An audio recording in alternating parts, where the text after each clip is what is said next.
If you love me, please don't judge me. Got my hands tied, the power's above me. Don't shoot the messenger, I'm just a puppet here. If you wanna place blame, then look to the puppeteer. Family, fortune, envy, jealousy, privilege, passed on, legacy, secret, sabotage, borderline, felony, suicide, subtract, selfish, pedigree, yeah.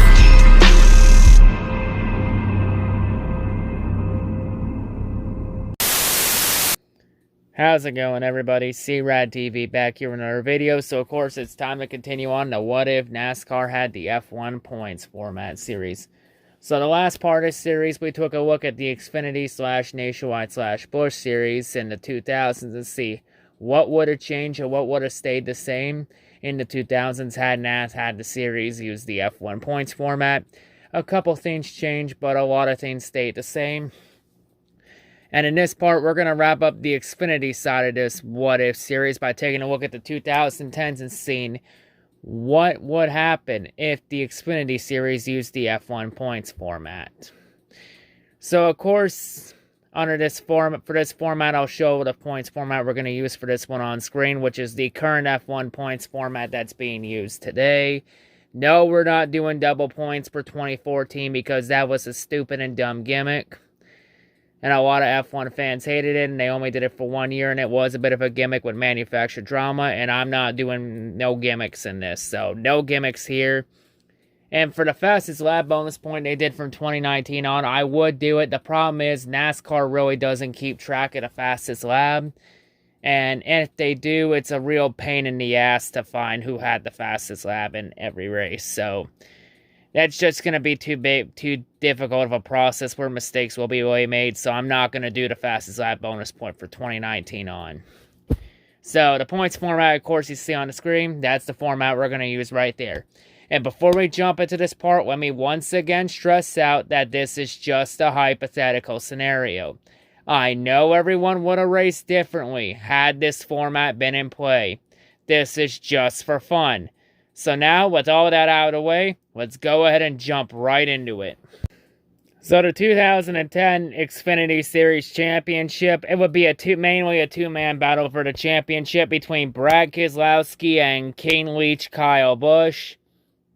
Both of them were neck and neck with each other all season. Kyle Busch had more speed than Keselowski on the back of 13 wins, while Keselowski stayed with Kyle Busch off pure consistency. In the end, this would come down to the final race of the season, with both of them being the only two drivers eligible for the championship, with Kyle Busch coming in with a 12-point lead. So Kyle Busch just had to stay close to Keselowski to win the championship. Keselowski was pretty much needed Kyle Busch to struggle and finish well. Pretty much Brad needed to finish third or better and hope Kyle Busch finished a lot further back.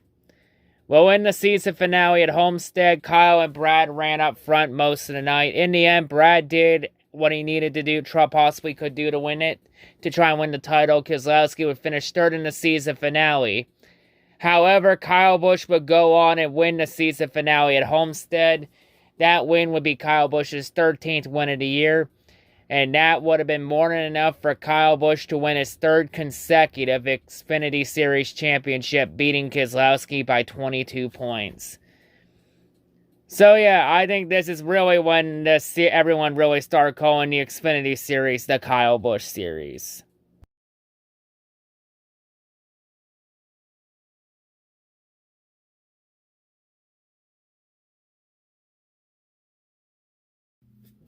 So the 2011 season, it was all about Carl Edwards.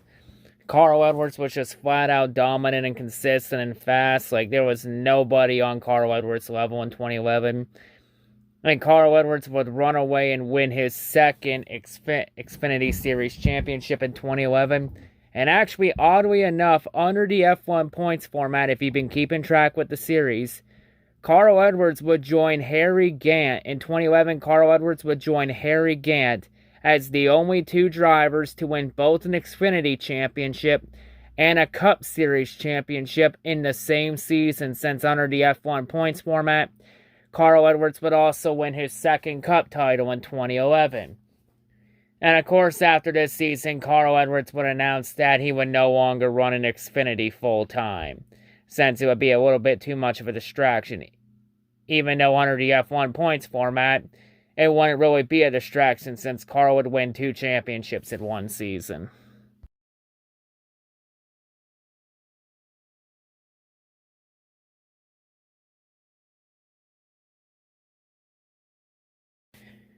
So the 2012 Xfinity season, the season was all about Ricky Stenhouse Jr.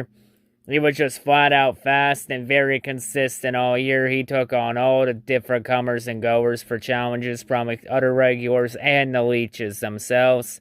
Ricky Stenhouse Jr., he would overcome all those obstacles and he would end up cruising to his first Xfinity championship. And under the F1 points format, Ricky Stenhouse Jr. will become the first series regular to win the Xfinity Championship since Martin Truex Jr. in 2005.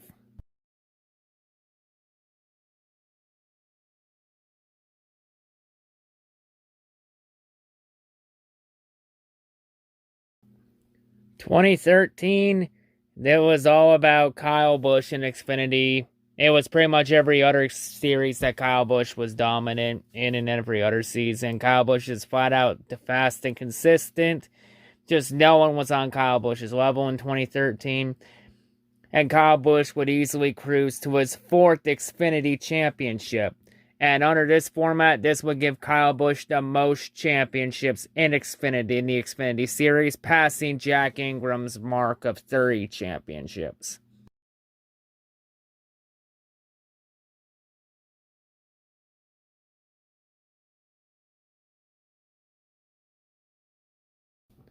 So 2014 Xfinity, it would be pretty much the same as 2013 for Kyle Busch. Wash, rinse, repeat.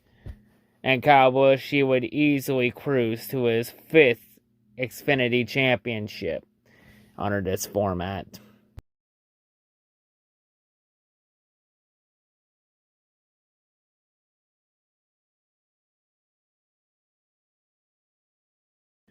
So, 2015 Xfinity, it would be one of the closest championship battles ever. We're entering the season finale at Homestead, Miami. We would have 7 drivers still mathematically eligible for the championship.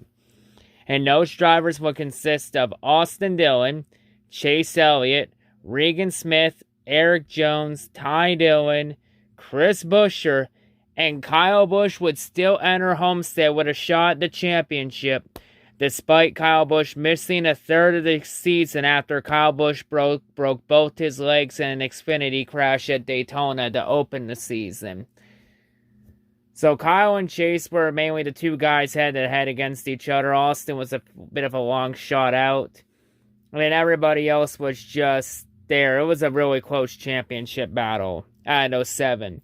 Mainly the only reason it became that close of a championship battle was because of Kyle Busch's leg injury.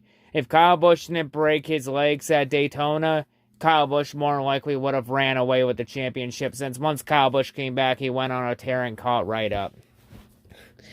In the season finale at Homestead, Miami, Kyle Busch's championship bid would come to an end late in the race when he was involved in a late race crash, and he would end up finishing 30th with a DNF, so that would eliminate Kyle Busch from the championship.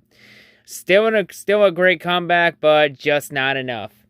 Chris Buescher would struggle throughout most of the race, and he would finish outside the points in 11th, so that would eliminate Chris Buescher from it. Regan Smith would need a miracle to have a shot at the championship. Regan Smith would end up finishing 9th, which would eliminate him from the championship. Chase Elliott, he would not have enough to pass at least Kyle Busch in the points. And Chase Elliott would end up finishing 8th in the season finale at Homestead, so that would knock him out of it. Ty Dillon would pretty much need to win the race to have a shot at the championship. That he would not do enough, as Ty Dillon would finish 7th in the season finale. Eric Jones, he ended up finishing 3rd in the season finale, which would not be enough to win the title. So that would knock him out. And Austin Dillon, all he would have to do was finish at least top 3, and he would win the championship. Austin Dillon would take advantage of everybody's struggles and would finish 2nd in the season finale at Homestead. and that would be enough for Austin to win the championship by 13 points over Kyle Busch and 14 over Chase Elliott. The top 7 were separated by 34 points. It was a very close championship battle.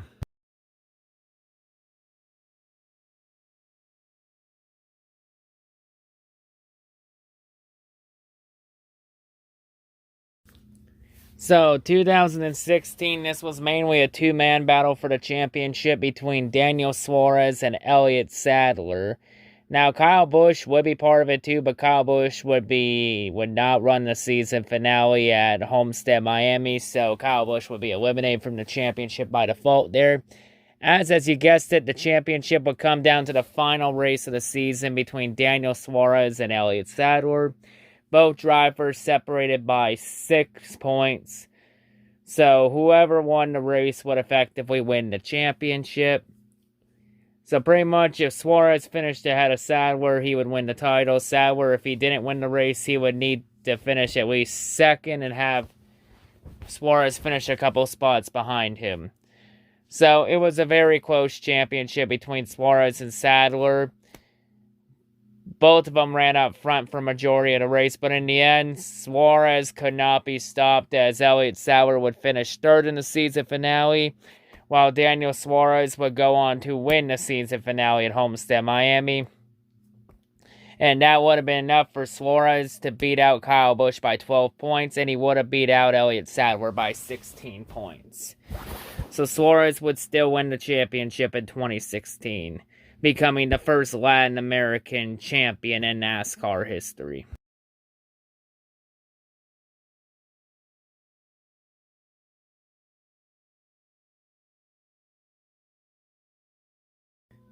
So I forgot to mention in the 2016 part that from 2016 on, this is when the series really becomes hypothetical, because 2016 was when they introduced the chase grid into the Xfinity series. And everyone would have raced differently if there was no chase grid. And also, 2017 NASCAR would have enough with Cup drivers competing in Xfinity and trucks by putting limits on how many races Cup drivers can compete in, except for those that have 3 to 5 years of experience. To where in 2017, Cup drivers with more than 5 years of experience would be limited to 10 races, and in 2018 on, it would be limited, drop down to 7 years for Cup drivers with more than 3 years of experience, and then 2020 they would drop it to 5 races, to what we have now. So anyway, in 2017, it would come down to the season finale at Homestead, Miami, between William Byron and Elliott Sadler. It was set up to where Byron entered with a 22-point lead, so Elliott Sadler was in a position where Sadler would need to win the race, and he would need William Byron to finish 9th or worse to win the championship. In the season finale at Homestead, Miami, Elliott Sadler did not have any race speed at all. Elliott Sadler would end up finishing 8th in the season finale at Homestead, while William Byron would go on to finish 3rd, since Byron was in a position where he didn't need to win the race. So Byron just coasted and ran his own race, and with Elliott Sadler struggling, and Sadler knowing he needed to win the race to have a shot at the championship, Byron would win the championship by default.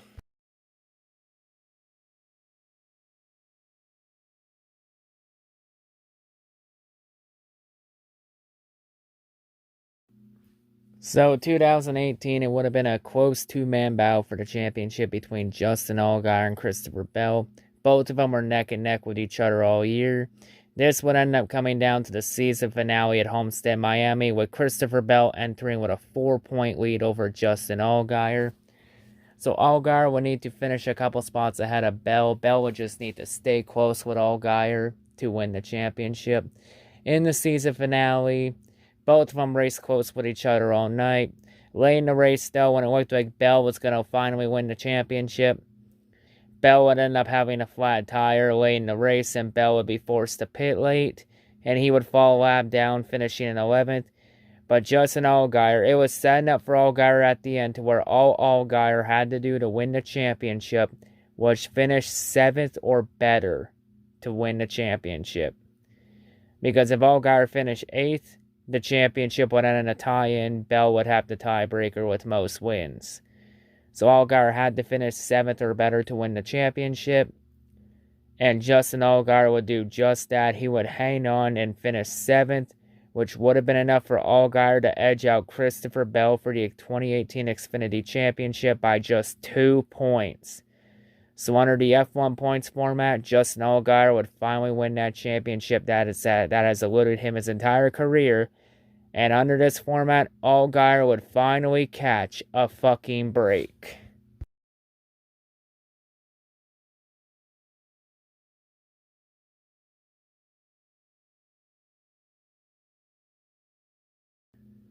So the 2019 Xfinity Series season, it was all about the Xfinity Big Three of Tyler Reddick, Christopher Bell, and Cole Custer. Like, these three were flat out dominant. Like, if it wasn't a couple each winning a race, it was one of these three winning. Like, these three combined to win 21 of the 33 Xfinity races in 2019, with Reddick winning 6 races, Christopher Bell winning 8 races, and Cole Custer winning 7 races. Like, these three were dominant. You can make a solid case for any of these three to be a worthy champion. But late in the season under this format, Cole Custer would fail to be consistent when it mattered the most, and he would be eliminated with a race or two to go in the season. So in the season finale at Homestead, Miami, it would come down to Tyler Reddick and Christopher Bell, with Reddick entering with an 11-point lead. So Christopher Bell would need to finish well and have Reddick struggle and finish a couple spots behind. Reddick would just need to stay close to Bell to win the championship. In the season finale at Homestead, Miami, both of them ran up front for a majority of the race. In the end, though, Christopher Bell would end up finishing 5th, which would not be enough for him to remotely come close to the championship, while Tyler Reddick would go on to win the race at Homestead, Miami. And that win, that would have been more than enough for Tyler Reddick to beat out Christopher Bell for the championship by just 26 points. So Reddick would still win the 2019 championship under this format.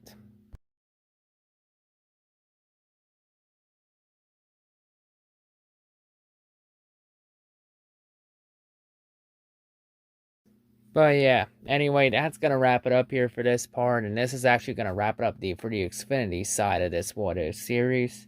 So yeah, quite a number of things would have changed. A few things would have stayed the same. But we would have had a number of close and exciting championship battles under the F1 points format. So in terms of title changes, we would have 6 title changes, which would be 2010, 2011, 2013, 2014, 2015, and 2018.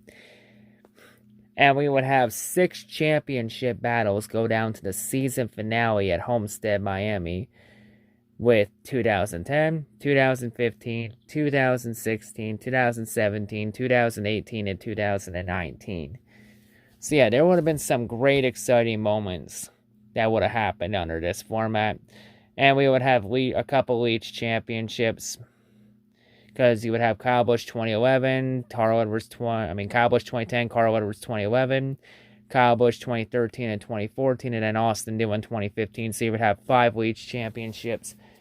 But Austin Dillon would be known as the final Leach champion in the Xfinity Series. So yeah, still, some very exciting moments for sure. And under the F1 points format, Kyle Busch would have 5 Xfinity championships, just to make Kyle Busch's Xfinity career look more overrated or more underrated. Take your pick on it, whatever side of the fence you are with Kyle Busch.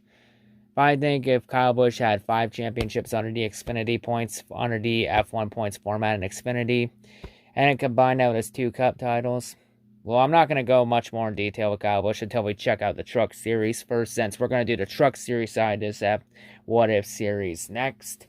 So for the 2020 Xfinity Series season, I already mentioned I'm going to do the 2020 season for Cup, Trucks, and Xfinity all in one video, which will be the final part of this series.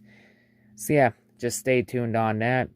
But yeah, anyway, that's I'm going to wrap it up here. I'm going to try and do the Truck Series parts during the 2 weeks off, with NASCAR taking 2 weeks off for the Olympics, and actually all of racing and sports taking all of auto racing taking 2 weeks off for the Olympic break. So yeah, that will give me some time to work on that.